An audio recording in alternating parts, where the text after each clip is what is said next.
शब्द सुने गए और वो हृदय में जाकर हमारी व्याकुलता पैदा कर दें। जैसे आज सुना कि तू देह नहीं, शुद्ध बुद्धात्म तत्व है, हर विकार इससे मिटाया जा सकता है। पर वो टिके कैसे? वो शब्द हमारे अंदर जाकर के टिके कैसे? तो कह रहे ये चार बातें जिनमें हैं, तो परमार्थ के शब्द अंदर गूंजने लगते हैं और उसका परिवर्तन कर देते हैं। सबसे पहले संत कृपा होती है, तभी वो शब्द हमको सुनने को मिलते हैं। कभी कभी ऐसा होता है कि पूर्ण भ्रष्ट आदमी के कान में भी जो भगवान के भजन में मगन संत जन है, उनकी जब बातें पड़ती तो जबरदस्ती उनका परिवर्तन कर देती है।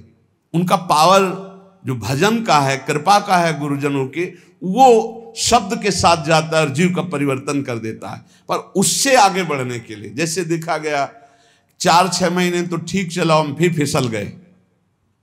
वो उनके वचन का पावर आपको बिल्कुल नार की स्थिति से ऊपर उठाया था। अब आपको संभल के चलना पड़ेगा। ऐसा नहीं कि जीवन भर बस वो काम कर जाएगा, नहीं, एक बार आपको निकाल के अब फिर दलदल में गिरोगे जाके तुम मरो। आगे ठीक से चलो। ठीक से कैसे चल पाएंगे? तो कह रहे गुरु शुश्रूषणम सत्य मक्रोधो दान में वच। शिष्टाचार की यहां व्याख्या नहीं कर रहे गुरु शुश्रूषण, यहां कह रहे गुरुदेव को समर्पित होकर उनकी सेवा के द्वारा जो हमारे अंदर गंभीरता आती है, सहनशीलता आती है, भागवतिक सद्गुण आते हैं, वही हमको इस मलिन माया के आकर्षण से बचाते हैं। जब हम गुरु सेवा में, तो फिर ये प्रश्न आ जाता है कि क्या सबको कहाँ इतना टाइम है और गुरु को इतना टाइम कहाँ है कि सबकी सेवा ले? तो गुरु सेवा आज्ञा होती है, आज्ञा। ये जो सत्संग हो रहा है, ये जो एकांतिक हो रहा है, ये जो आपको उपदेश मिल रहे हैं, इनका पालन करना ही गुरु सेवा है। हाँ, प्रगट में अवसर मिल जाए किसी को कि कोई संत हैं, वो बीमार हैं, या वस्त्र धो देना है, औषधि दे देना है, भोजन दे देना है, ये बाह्य शरीर की सेवा है। आंतरिक गुरु सेवा है उनकी आज्ञा का, और ये सब कोई कर सकता है, आज्ञा पालन। कह रहे गुरु शुश्रूषणम, गुरु सेवा। इसीलिए शुद्ध ज्ञान प्रकाशित नहीं हो पाता, क्योंकि आज स्वयं सब गुरु बन जाते हैं। गुरु के अधीनता, गुरु सेवा, ये बहुत बहुत दुर्लभ बात है। धन्य है वो जो अपने गुरुजनों की आज्ञा में चलते हैं। नहीं, यहां सब प्रारंभ से ही मान के भोक्ता बन जाते हैं। प्रारंभ से ही गुरुगिरी हृदय में आ जाती कि मैं वो बिगड़ गया। जब जीवन भर गुरुदेव की आज्ञा में रहा जाता है, तो उसके हृदय में गुरु तत्व स्वयं प्रकाशित हो जाता है। जब गुरु तत्व प्रकाशित हो जाता है, तो जानत तुम्हें हो जाए, उसमें फिर ब्रह्मविद ब्रह्मवि भवति, उसमें कोई फिर फर्क नहीं पड़ेगा। पहले महापुरुषों की सेवा में जीवन समर्पित किया जाता है। वेद का सार भाव है सत्य, और वो सत्य जागृत होता है गुरु सेवा परायण में। शास्त्र ज्ञान आपको हो जाएगा, मानते हैं आप प्रवचन कर सकते हो, लेकिन ब्रह्म बोध नहीं होगा। इसलिए वेद स्पष्ट कहता है, नायम आत्मा प्रवचनेन लभ्या न मेधया न बहुना श्रुतेन। ना प्रवचन करने वाले को आत्मबोध होता है, न बहुत सुनने वाले को आत्मबोध होता है, ना बहुत बुद्धिमान को होता है। बोले किसको होता है? बोले आत्मा जिसको वर्ण कर लेती है। आत्मा क्या? गुरुदेव। आत्मा हरिवंश, आचार्य गुरुदेव जिसको कृपा करके वर्ण कर लेते हैं, उसे ब्रह्मबोध हो जाता है। कृपा करके वर्ण, जो उनकी आज्ञा पे चलता है। भगवान श्री राम जी ने कहा कि वही मेरा सेवक है जो मेरे अनुशासन में रहे, मेरी आज्ञा पे रहे, आज्ञा का पालन करे, वही मेरा सेवक है। सेवक वही जो आज्ञा पालन करे, जो गुरु सेवा। और फिर कह रहे हैं सत्य।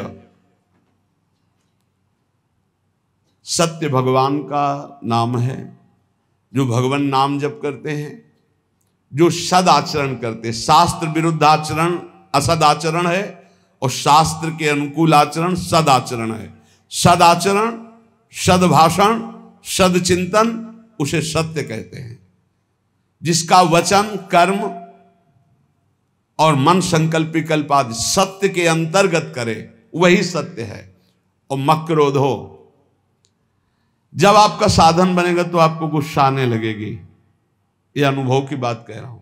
जब ठीक साधन बनेगा तो बिल्कुल चिड़चिड़ाहट स्वभाव में आने लगेगी, असहनशीलता। बस इसी को समन कर जाना है सहनशीलता के द्वारा। थोड़ी सी भी बात सहन नहीं होती, वो एकदम क्रोध करने लगता है, क्योंकि उसके अंदर ऊर्जा शक्ति का संचार होता है, पावर बढ़ता है भजन से। और पावर बढ़ता है तो फिर नम्रता के द्वारा, सहनशीलता के द्वारा, तितिक्षा के द्वारा, क्षमा के द्वारा इस पावर को बचाया जाता है, पचाया जाता है, नहीं तो बहुत जल्दी छीन हो जाता है। आप देख लेना, सही भजन चल रहा है, ठीक आचरण है आपके, तो पहला दोष पैदा होगा ये असहनशीलता।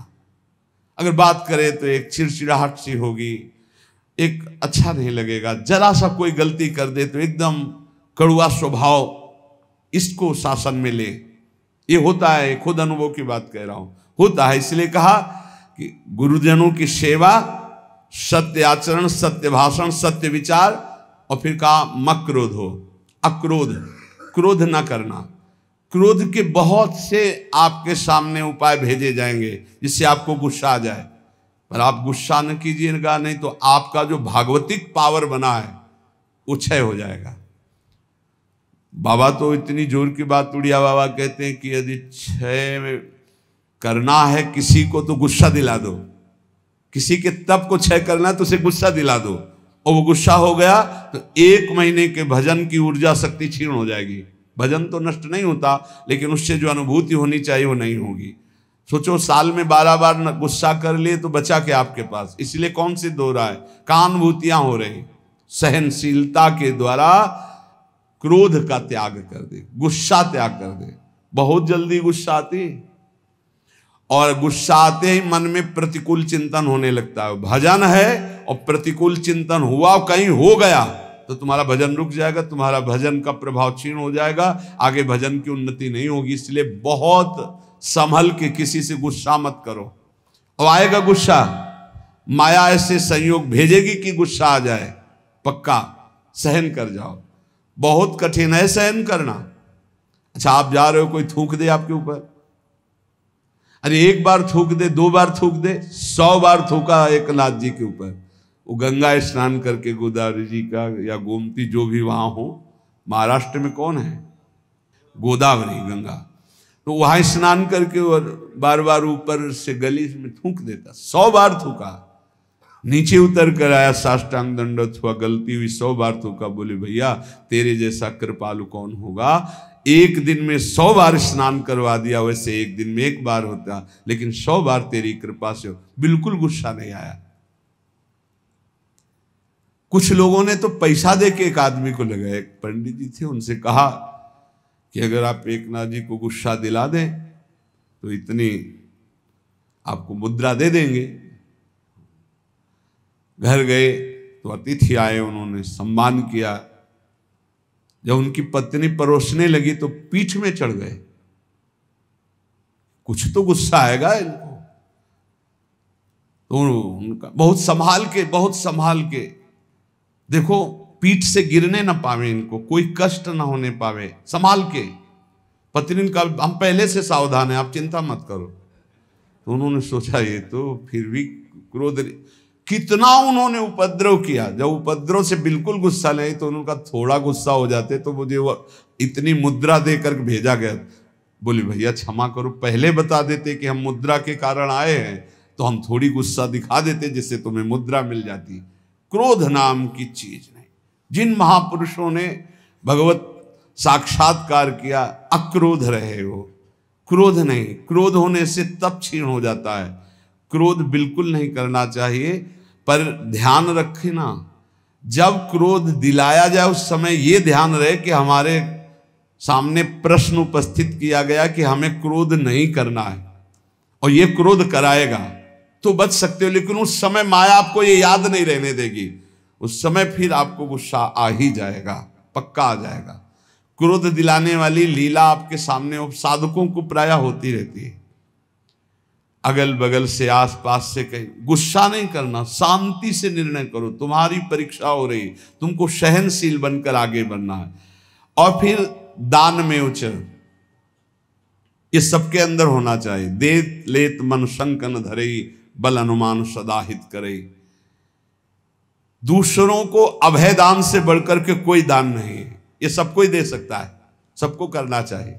किसी भी जीव को मन से, वचन से, कर्म से हमारे द्वारा दुख ना पहुंचे, ये सबसे बड़ा दान है, अभय दान इसे कहते हैं।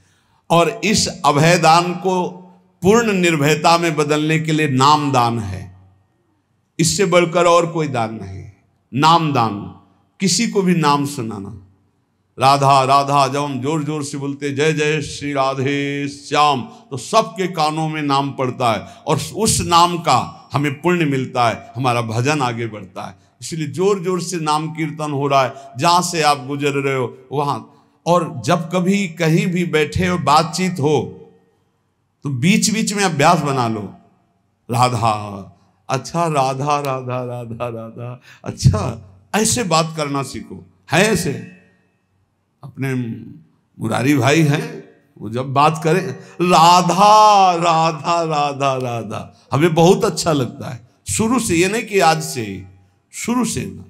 जब कोई बात विनोद की हुई या कोई भी बात हुई या कोई आश्चर्यमय बात, राधा राधा राधा, ये बहुत अच्छा स्वभाव है। हमें लगता है सबको बनाना चाहिए, सत्संग में नहीं, बीच में।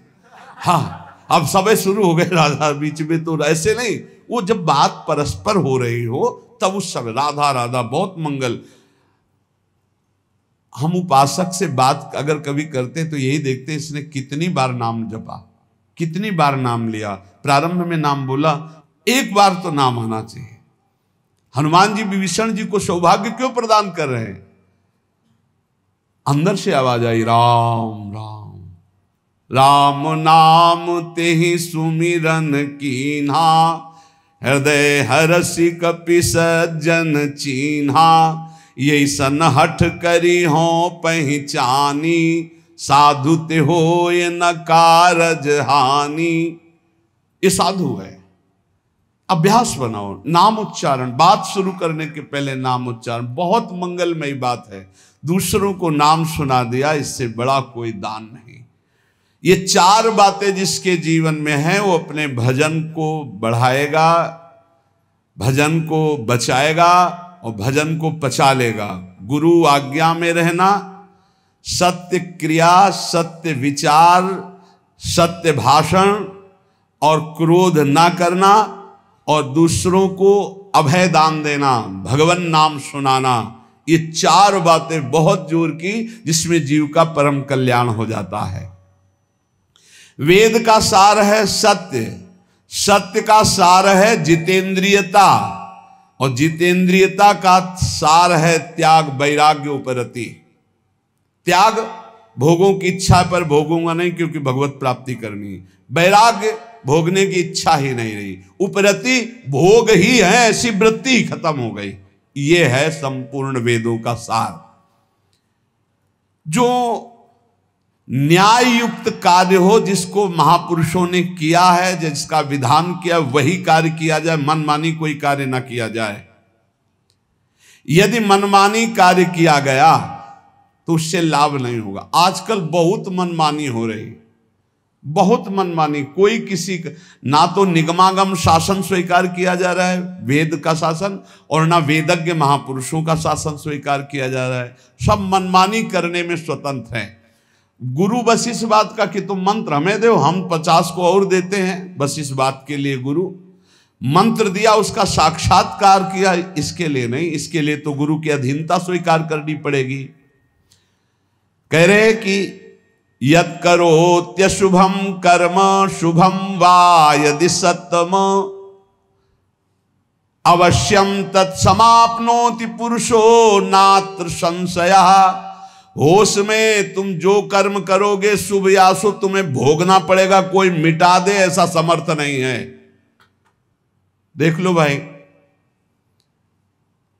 कोई मिटा दे ऐसा समर्थ नहीं, वो केवल वही मिटा सकते हैं जिन्होंने पूरी सृष्टि की रचना की, श्री भगवान, दूसरे की सामर्थ्य नहीं। इसलिए हमें विश्वास नहीं है।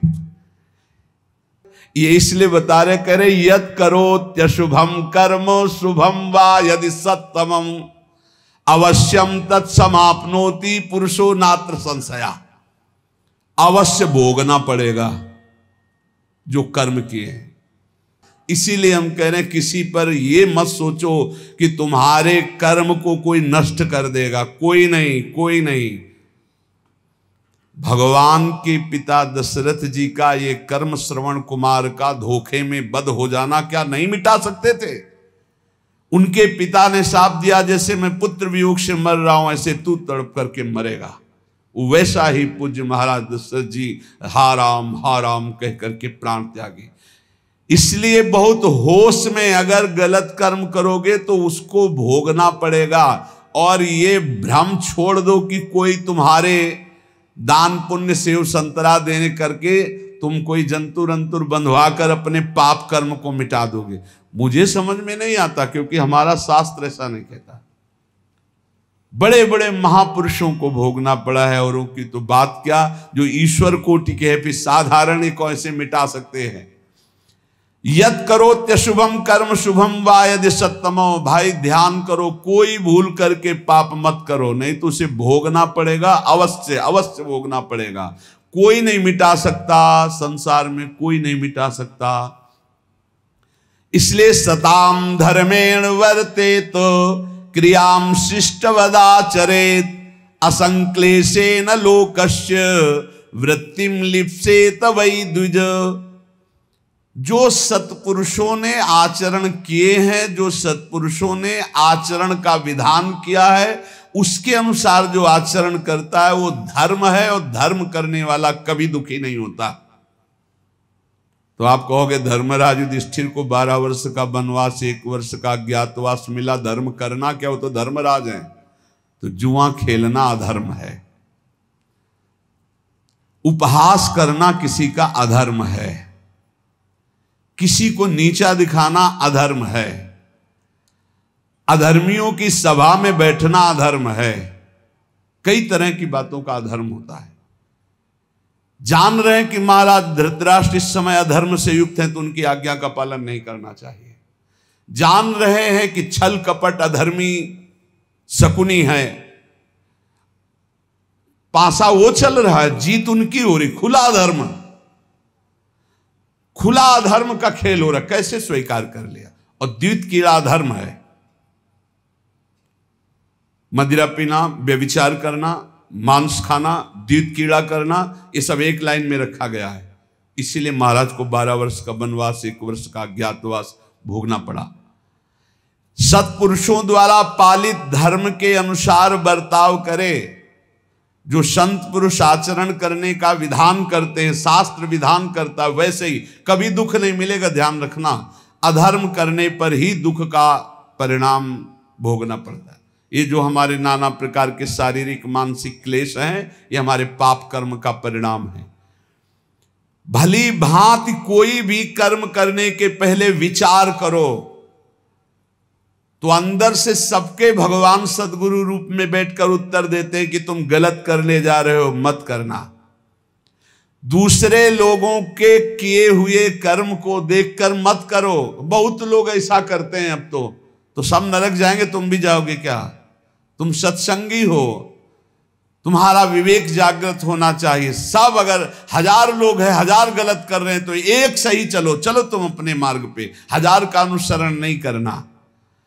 जीवन निर्वाह के लिए ऐसी वृत्ति अपनाओ जो धर्म पूर्वक हो, तो तुम सुखी रहोगे, तुम्हारा परिवार सुखी रहेगा। सब तरह से सावधान रहो कि तुम्हारे घर में अधर्म का 1 रुपया ना आने पावे। सावधान रहो। जैसे कुछ लोगों की मान्यता है कि संत जन अधर्म पचा सकते हैं। भीष्म पितामह जैसा महात्मा कोई होगा, 12 वैष्णवाचार्यों में है भीष्म जी, और अखंड बाल ब्रह्मचारी, और अखंड चिंतन करने वाले भगवान का।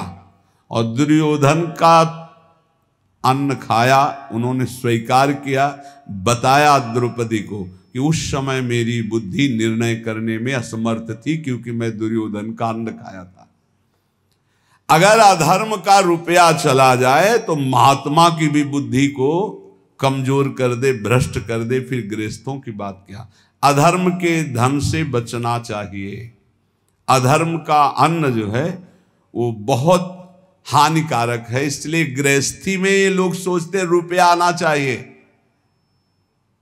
चाहे जैसे आवे। फिर जो रुपया आया 1 लाख, और फिर घर में जो 10 लाख निकालने का वो बनाएगा हिसाब किताब। अमुक को ये रोग हो गया, अमुक जगह ये नष्ट हो गया, अमुक ये हानि हो गई। इसलिए हमारा शास्त्र कहता है सर्वोपायस्तु लोभस्य, सब उपाय करो कि लोभ से कोई अधर्म का धन ना आ जाए तुम्हारे घर में, सावधान रहना। कितने पवित्र होते हैं पुराने लोगों के विचार। हमने देखा है एक बार 100 रुपया का अन्न बिका और 110 रुपया आ गए। अब सोचो 100 रुपया का अन्न और 10 रुपये आ गए तो काफी लाभ की बात है। लेकिन जब वहां गिना गया घर में और 110 आया तो जो घर के मालिक थे उन्होंने कहा बिल्कुल इसी क्षण जाओ और ये पूरा रुपया उनको दिखाओ कि इसमें 10 का एक नोट ज्यादा था, ये 100 देखो है, आपने रुपये दिए, हमारा 100 का अन्न बिका, 10 वापस करके आओ। 10 वापस करके जब आए तब धर्मात्मा पुरुष के घर में ही भगवत भजन सुख शांति किस तरह की, भले अर्थ की अव्यवस्था हो लेकिन धर्म की व्यवस्था एक अद्भुत शांति, एक अद्भुत सुख प्रदान करती। नमक रोटी खाओगे चैन से सोओगे। अगर अधर्म का भाव होता तो बोले अब हम तो बेचा है भाई, 110 आ गए, वो तो चलो 10 ज्यादा ही आ गए, वो निकलेगा कहीं ना कहीं से, किसी को परेशान करेगा। इसलिए कहा तुरंत हटाओ इसको। ये बात सत्संग में बैठा लीजिए, गृहस्थी में जो आप जन है या जो भगवत मार्ग में भी है, अधर्म का धन किसी को भी चैन शांति नहीं लेने देगा, तत्कालिक लगेगा। इतना आ गया यार सब ठीक है, सब ठीक नहीं, अब आतंक मचाएगा वो, अब दुख देगा। इसलिए उपाय करना चाहिए अपनी इंद्रियों को पावन करने वाले तप का। उपाय करना चाहिए किसी भी तरह से हमारे घर में अधर्म का धन ना आवे, इसका उपाय करना चाहिए। भवसागर समुद्र से इससे पार होने का, भगवत प्राप्ति का, क्रूरता का जो अभाव, परम धर्म का आचरण, उत्तम व्रत महापुरुषों द्वारा आचरित और सर्वोत्तम ज्ञान इस समस्त पापों का नाश कर देता। सर्वोत्तम ज्ञान।